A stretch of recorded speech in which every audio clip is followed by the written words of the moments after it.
നമസ്കാരം. എല്ലാവർക്കും പുതിയ ഒരു വീഡിയോയിലേക്ക് സ്വാഗതം. ഈ ചാനൽ നിങ്ങൾ ആദ്യമായി കാണുകയാണെങ്കിൽ ദയവായി ചാനലൊന്ന് സബ്സ്ക്രൈബ് ചെയ്യുക. അതുപോലെ തന്നെ തൊട്ടടുത്തുള്ള ബെൽ ബട്ടൺ കൂടി അമർത്തുക. എങ്കിൽ മാത്രമേ ഞങ്ങൾ അപ്ലോഡ് ചെയ്യുന്ന എല്ലാ വീഡിയോസും നിങ്ങൾക്ക് നോട്ടിഫിക്കേഷനായി ലഭിക്കുകയുള്ളൂ. അതുപോലെ തന്നെ നിങ്ങളുടെ വിലയേറിയ അഭിപ്രായങ്ങൾ കമൻ്റായി രേഖപ്പെടുത്തുക. ഇന്നത്തെ വീഡിയോയിലൂടെ നമ്മൾ ചർച്ച ചെയ്യുവാൻ പോകുന്നത് വീട്ടിൽ വരവിനേക്കാൾ കൂടുതൽ ചിലവാണോ എങ്കിൽ അതൊക്കെ എങ്ങനെ പരിഹരിക്കാം എന്ന കാര്യങ്ങളെക്കുറിച്ചാണ് ചർച്ച ചെയ്യുന്നത്. അതിൽ ആദ്യമായി നമ്മൾ ശ്രദ്ധിക്കേണ്ട കാര്യം കന്നിമൂലയുടെ പ്രാധാന്യമാണ്. വാസ്തുശാസ്ത്രത്തിൽ 8 ദിക്കുകൾക്കാണ് പ്രാധാന്യം നൽകിയിരിക്കുന്നത്.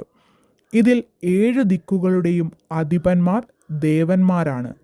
എന്നാൽ കന്നിമൂലയുടെ അധിപൻ അസുരനാണ്. അതുകൊണ്ട് തന്നെ ഈ മൂലയുടെ പ്രാധാന്യം വളരെ കൂടുതലാണ്. ഭൂമിയുടെ പ്രദക്ഷിണ വീതി അനുസരിച്ച് തെക്കു പടിഞ്ഞാറേ മൂലയിൽ നിന്ന് വടക്കു കിഴക്കേ മൂലയിലേക്കാണ് ഊർജത്തിൻ്റെ പ്രവാഹം ഉണ്ടാകുന്നത്. ഊർജത്തിൻ്റെ സന്തുലിതാവസ്ഥ വീടിൻ്റെ തെക്കു പടിഞ്ഞാറൻ മൂലയാണ് കന്നിമൂല. ഈ മൂലയിൽ ശരിയായ രീതിയിൽ സംരക്ഷിച്ചാൽ മാത്രമേ വീടിൻ്റെ ഊർജത്തിൻ്റെയും സന്തുലിതാവസ്ഥ നിലനിർത്തുവാനും സാധിക്കുകയുള്ളൂ. കുടുംബത്തിൻ്റെ ഐശ്വര്യത്തിനും സമൃദ്ധിക്കും കന്നിമൂലയുടെ ശരിയായ ക്രമീകരണം അത്യാവശ്യമാണ്. കുടുംബത്തിൽ ഐശ്വര്യസിദ്ധി ഉണ്ടാകുവാനുള്ള ഒരു മാർഗമായി കന്നിമൂലയെ കണക്കാക്കുന്നു. ധനം സൂക്ഷിക്കുവാനുള്ള സ്ഥലം. ധനം സൂക്ഷിക്കുവാനും വിളക്ക് തെളിയിക്കുവാനും ഏറ്റവും ഉത്തമമായ ഭാഗമാണ് കന്നിമൂല. വൈദികം, ജ്ഞാനം, പൗരാണികം തുടങ്ങിയവയുമായി ബന്ധപ്പെട്ട കാര്യങ്ങളാണ് കന്നിമൂലയിൽ വെക്കുവാൻ ഉചിതം. അടുത്തതായി വരുന്നത് മാറാല പിടിച്ച വൃത്തിയില്ലാത്ത വീടും പരിസരങ്ങളുമാണ്. നാം നമ്മുടെ വീടും പരിസരവും വൃത്തിയായി സൂക്ഷിക്കണം. നമ്മുടെ വീട്ടിലെ അടുക്കും ചിട്ടയും നമ്മളെ പോസിറ്റീവായി വെക്കുന്നതിനും ഈശ്വര സാന്നിധ്യം നിലനിർത്തുന്നതിനും സഹായിക്കും.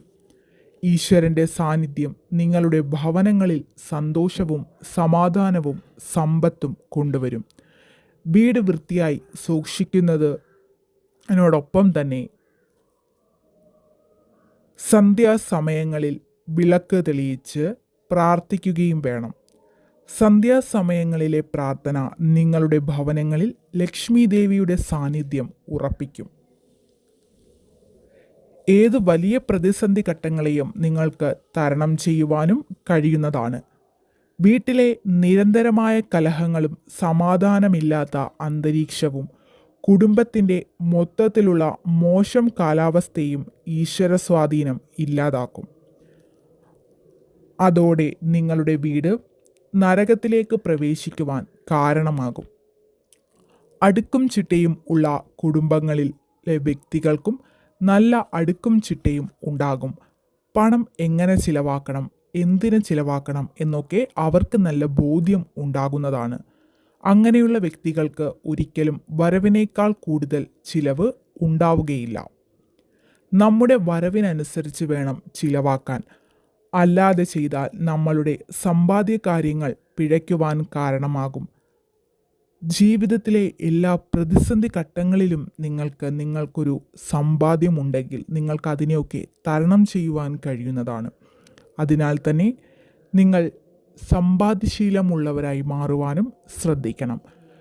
നിങ്ങളുടെ ചിലവുകളൊക്കെ കുറച്ച് അത്യാവശ്യത്തിന് മാത്രം ചിലവാക്കിയാൽ നിങ്ങളുടെ ജീവിതത്തിന് ഭദ്രതയും അടുക്കും ചിട്ടയും ഉണ്ടാകുന്നതാണ്. അതുപോലെ തന്നെയുള്ള മറ്റൊരു കാര്യമുണ്ട്. നമ്മുടെ വീടിനകത്തും പുറത്തും ചെടികളൊക്കെ വളർത്തുന്നവരാണ് നമ്മളിൽ പലരും. അതൊക്കെ ഉണങ്ങി വരേണ്ട അവസ്ഥയിൽ കിടക്കുന്നതും ദൈവിക ചൈതന്യം ഇല്ലാതാക്കുന്ന കാര്യങ്ങളാണ്. അതൊക്കെ നമുക്ക് നോക്കി പരിപാലിക്കാൻ കഴിയില്ല എങ്കിൽ നമ്മൾ അതൊക്കെ വെക്കാതിരിക്കുന്നതാണ് ഉത്തമം. നമ്മളതൊക്കെ വീട്ടിൽ വാങ്ങി വെച്ച് അതൊന്നും നോക്കാതെ പരിപാലിക്കാതെ ഇരിക്കുന്നത് നല്ല കാര്യമല്ല. അതിനാൽ കഴിയുന്നത്ര ദിവസവും അവയെ പരിപാലിക്കുവാൻ സമയം കണ്ടെത്തണം എന്നതാണ് എൻ്റെ അഭിപ്രായം. നിങ്ങളുടെ വീട്ടിലും പരിസരത്തും നല്ല പച്ചപ്പും പൂക്കളും ഉള്ളത് നിങ്ങളുടെ കണ്ണിന് കുളിർമയും അതുപോലെ തന്നെ വീട്ടുകാർക്ക് ഒരു പോസിറ്റീവ് എനർജിയും നൽകുന്ന കാര്യമാണ്. എല്ലാത്തിനേക്കാളും പ്രാധാന്യം പണം കൈകാര്യം ചെയ്യുന്ന ആളാണ്. പണം ആവശ്യത്തിന് ഉപയോഗിക്കണം. അനാവശ്യമായി ഉപയോഗിച്ചാൽ നിങ്ങളുടെ ജീവിതത്തിൽ നിങ്ങൾക്ക് വളരെ വലിയ നഷ്ടങ്ങൾ സംഭവിക്കുവാൻ ഇടയുണ്ട്. നിങ്ങളുടെ എല്ലാ കാര്യങ്ങളും നിങ്ങൾ ആലോചിച്ച് കുടുംബാംഗങ്ങളോടൊപ്പം ഇരുന്ന് സമയം കണ്ടെത്തി ആലോചിച്ച് മാത്രം ചെയ്യുന്നതാണ് ഉത്തമം. അല്ലാതെ സ്വന്തം ഇഷ്ടങ്ങൾക്ക് കാര്യങ്ങൾ ചെയ്താൽ അത് ഭാവിയിൽ നിങ്ങൾക്ക് വളരെ വലിയ ദോഷങ്ങൾ നൽകുവാൻ ഇടവരുത്തും. നിങ്ങളുടെ സമൂഹത്തിൽ നിങ്ങൾ ഇടപെടുന്ന രീതികളിലും ഒക്കെ നമ്മൾ വളരെയധികം ശ്രദ്ധിക്കേണ്ട കാര്യങ്ങളുണ്ട്. നമ്മൾ മറ്റുള്ളവരോട് സ്നേഹമായും സൗമ്യമായും പെരുമാറണം. അല്ലാതെ അവരോട് ആജ്ഞാസ്വരത്തിലും മറ്റും ദേഷ്യപ്പെട്ടും സംസാരിക്കുമ്പോൾ അത് നമ്മുടെ ജീവിതത്തിൽ വളരെ വലിയ മാറ്റങ്ങൾക്ക് കാരണമാകും. വളരെ വലിയ സമ്പന്നരായാലും അതുപോലെ തന്നെ ഏറ്റവും താഴെക്കിടയിൽ കിടക്കുന്നവരായാൽ പോലും നമ്മൾ മറ്റുള്ളവരോട് പെരുമാറുന്നത് എങ്ങനെയാണോ അതനുസരിച്ചായിരിക്കും ഈശ്വരൻ നമ്മൾക്ക് നമ്മളുടെ സമ്പാദ്യം നൽകുന്നത്.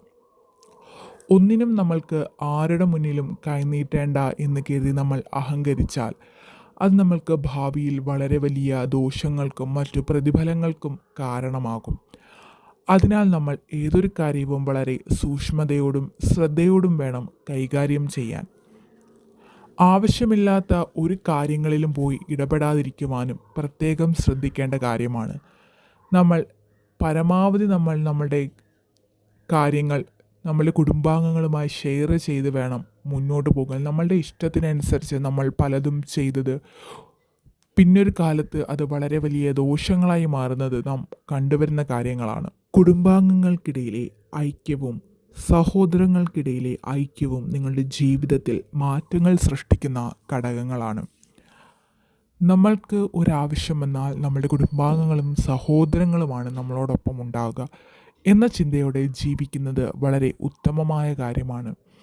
നമ്മൾ അവരെ വെറുപ്പിക്കുകയും അവരോട് മോശമായി പെരുമാറുകയും ചെയ്താൽ നമ്മളുടെ മോശം സമയത്ത് ആരും നമ്മളോടൊപ്പം നിൽക്കില്ല എന്നതാണ് നാം മനസ്സിലാക്കേണ്ട ഒരു കാര്യം.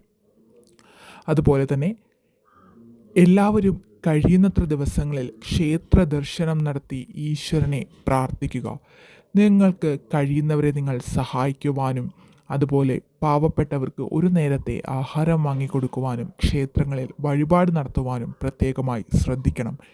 ഇങ്ങനെ ചെയ്യുന്നതിലൂടെ നിങ്ങളുടെ ജീവിതത്തിൽ വളരെ വലിയ മാറ്റങ്ങളും വളരെ അത്ഭുതങ്ങളും സംഭവിക്കുന്നതാണ്. എല്ലാവർക്കും നല്ലത് മാത്രം വരട്ടെ എന്ന പ്രാർത്ഥനയോടെ നിർത്തുന്നു. നന്ദി, നമസ്കാരം.